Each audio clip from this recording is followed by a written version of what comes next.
Hello friends, तो आज हम देखेंगे 10 पोलाइट इंग्लिश सेंटेंसेस। हमारा फर्स्ट सेंटेंस है, क्या आप मुझे नमक दे सकते हैं?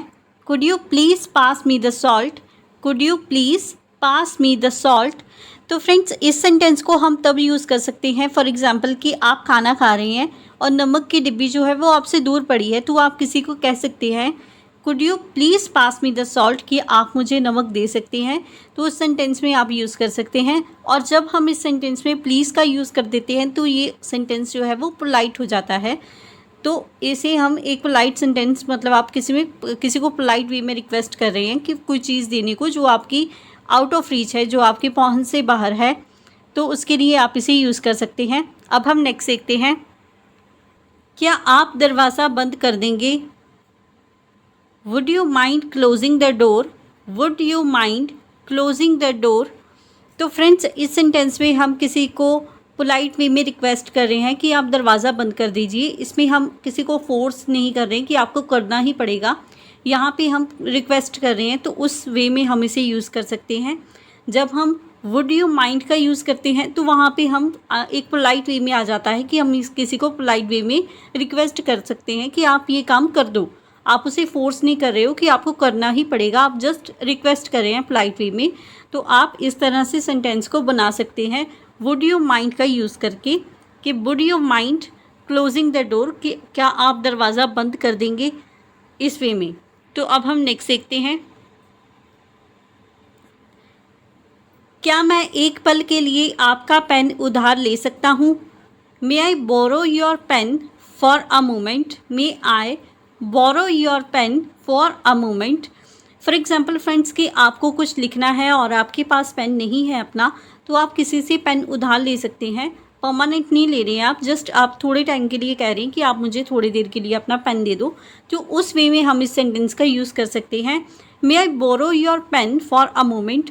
तो ज़रूरी नहीं कि ये सिर्फ पेन ही हो, हम किसी के लिए भी यूज़ कर सकते हैं कि आप मुझे अपना लैपटॉप उधार दे सकते हैं या मोबाइल दे सकते हैं। किसी भी चीज़ के लिए हम इसे यूज़ कर सकते हैं मे आई का यूज़ करके।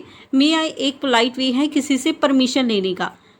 ओके, तो इसके लिए हम कह सकते हैं may I borrow your pen for a moment, क्या मैं कुछ टाइम के लिए आपका जो पेन है वो उधार ले सकता हूँ। तो उस वे में हम इसे यूज़ कर सकते हैं। आई होप फ्रेंड्स कि आपको ये सब समझ आ रहा होगा कि हम पोलाइट वे में इंग्लिश में कैसे सेंटेंसेस बना सकते हैं, पोलाइट वे में हम कैसे इंग्लिश में बात कर सकते हैं। तो अगर आपको ये वीडियो अच्छा लग रहा है तो आप चैनल को और वीडियो को लाइक करें, चैनल को सब्सक्राइब करें। तो अब हम नेक्स्ट देखते हैं, क्या आप मुझे बता सकते हैं कि आप कब फ्री हैं? Could you let me know when you are free? Could you let me know when you are free? तो इसमें फ्रेंड्स, इस सेंटेंस में क्या है कि हम किसी के टाइम की वैल्यू कर रहे हैं, हम किसी के शेड्यूल की वैल्यू कर रहे हैं और हम उसे पूछ रहे हैं कि आप जब आप फ्री हो तो मुझे बता देना। आप किसी को फोर्स नहीं कर रहे कि आपको अभी करना है, आपको मिलना ही पड़ेगा। किसी मीटिंग के लिए हम इसे यूज़ कर सकते हैं, बट ये सेंटेंस हमें ये शो करता है कि हम किसी की वैल्यू करते हैं, किसी के टाइम की वैल्यू करते हैं, उसके शेड्यूल की वैल्यू करते हैं। तो अगर हमने उससे मिलना है या बात करना है, उसके लिए हम उससे पूछ रहे हैं कि आप फ्री हो या नहीं। तो उस वे में आप इस सेंटेंस का यूज़ कर सकते हैं। ये भी एक बहुत अच्छा पोलाइट वे है किसी से पूछने का। तो हम क्या कह सकते हैं, could you let me know when you are free?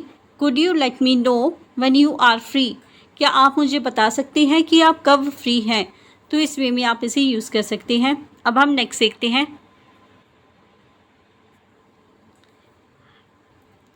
क्या अगले हफ्ते एक मीटिंग संभव होगी? Would it be possible to have a meeting next week? Would it be possible to have a meeting next week? तो इस सेंटेंस में हम मीटिंग की सेट करने की बात करें कि जब हमने मीटिंग को सेट करना है, मीटिंग को अरेंज करना है, उसे ऑर्गेनाइज करना है, तो उस वे में हम इसे यूज़ कर सकते हैं। It be possible to have a meeting next week, क्या अगले हफ्ते एक मीटिंग संभव होगी? इस वे में अगर आपसे किसी से पूछना है तो आप इस सेंटेंस का वो यूज़ कर सकते हैं। अब हम नेक्स्ट देखते हैं, क्या आप कृपया मुझे शुक्रवार तक रिपोर्ट भेज सकते हैं? Can you please send me the report by Friday? Can you please send me the report by Friday? Friends, इस सेंटेंस का हम तब यूज़ करेंगे जब हमने किसी से कुछ रिपोर्ट मंगवानी है या कुछ काम करवाना है, बट उसके लिए हमने टाइम लिमिट कर दी, टाइम बाउंड कर दिया कि इस टाइम तक करना है, तो उसके लिए हम इस सेंटेंस को यूज़ करेंगे।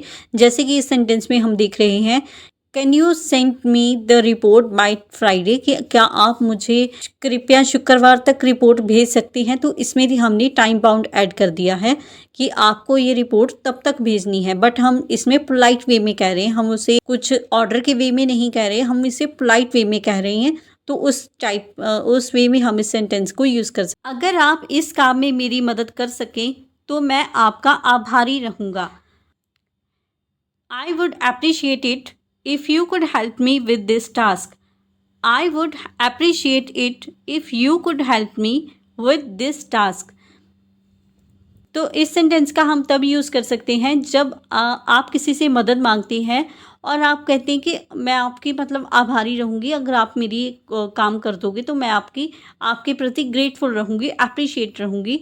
तो उसके लिए आप इस सेंटेंस का यूज़ कर सकते हैं, इसीलिए हमने यूज़ किया है आई वुड अप्रिशिएट इट। किसी के प्रति ग्रेटफुल होने के लिए, रिस्पेक्ट बनाने के लिए हमने इस सेंटेंस का यूज़ किया है, इस फ्रेज़ का यूज़ किया है। तो आप भी अपनी डेली लाइफ में इस टाइप के सेंटेंसेस बना सकते हैं और इस फ्रेजेस का यूज़ है वो कर सकते हैं। I would appreciate it if you could help me with this task. अगर आप इस कार्य में मेरी मदद कर सके तो मैं आपका आभारी रहूँगा।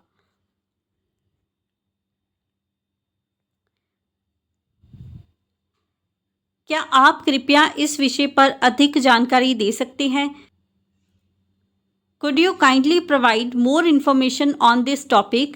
Could you kindly provide more information on this topic? तो फ्रेंड्स, इस सेंटेंस का हम तब यूज़ करेंगे जब हमने किसी टॉपिक के बारे में और जानकारी लेनी हो और इन्फॉर्मेशन लेनी हो, तो उस वे में हम इसे यूज़ कर सकते हैं। और इस सेंटेंस में हमने काइंडली वर्ड का यूज़ करके इसे और भी ज़्यादा पोलाइट और फॉर्मल वे में बना दिया है। तो इस तरह से आप भी बना सकते हैं, जैसे could you kindly provide more information on this topic. क्या आप कृपया इस विषय पर अधिक जानकारी दे सकते हैं। अब हम नेक्स्ट देखते हैं।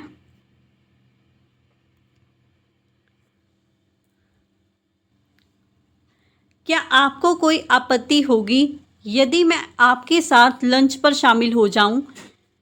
Would you mind if I joined you for lunch? Would you mind if I joined you for lunch? तो इस सेंटेंस का हम तब यूज़ करेंगे जब आप दूसरों के साथ लंच करना चाहते हैं, तो उसके लिए आप उनसे परमिशन ले रहे हैं कि क्या मैं ऐसा कर सकता हूँ। तो उसके लिए हम इसे यूज़ कर सकते हैं एक पोलाइट वे में, would you mind if I joined you for lunch. क्या आपको कोई आपत्ति होगी यदि मैं आपके साथ लंच पर शामिल हो जाऊं? तो ये आप एक पोलाइट वे है किसी से परमिशन लेने का, अगर आप किसी के साथ लंच करना चाहते हैं तो उस वे में। क्या मैं इस मामले में आपकी सलाह ले सकता हूँ?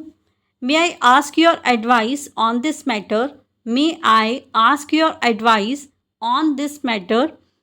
तो इस सेंटेंस का हम तब यूज़ करेंगे जब हमने किसी से एडवाइस मांगनी हो, एडवाइस लेनी हो, और उसे हम बहुत ही ज़्यादा पोलाइट वे में रिस्पेक्ट के साथ उससे पूछ सकते हैं कि आप ये काम कर दोगे, आप मुझे एडवाइस दे दोगे। तो उस वे में आप इसे यूज़ कर सकते हैं मे आई आस्क का यूज़ करके। May I ask your advice on this matter. क्या मैं इस मामले में आपकी सलाह ले सकता हूँ? तो ये थे फ्रेंड्स हमारे कुछ पोलाइट सेंटेंसेस जो हम इंग्लिश में यूज़ कर सकते हैं। आई होप फ्रेंड कि आपको ये वीडियो अच्छा लगा होगा, यूज़फुल हुआ होगा, और आप इन सेंटेंसेस की डेली प्रैक्टिस करोगे अपनी डेली लाइफ में, सो दैट आपकी प्रैक्टिस हो जाए और आप इंग्लिश कॉन्फिडेंटली बोल सके। So if you like this video and learn something new from this video और this channel, then don't forget to like, comment, share and subscribe to our YouTube channel English Succeed. Keep learning, keep growing. Thank you everyone.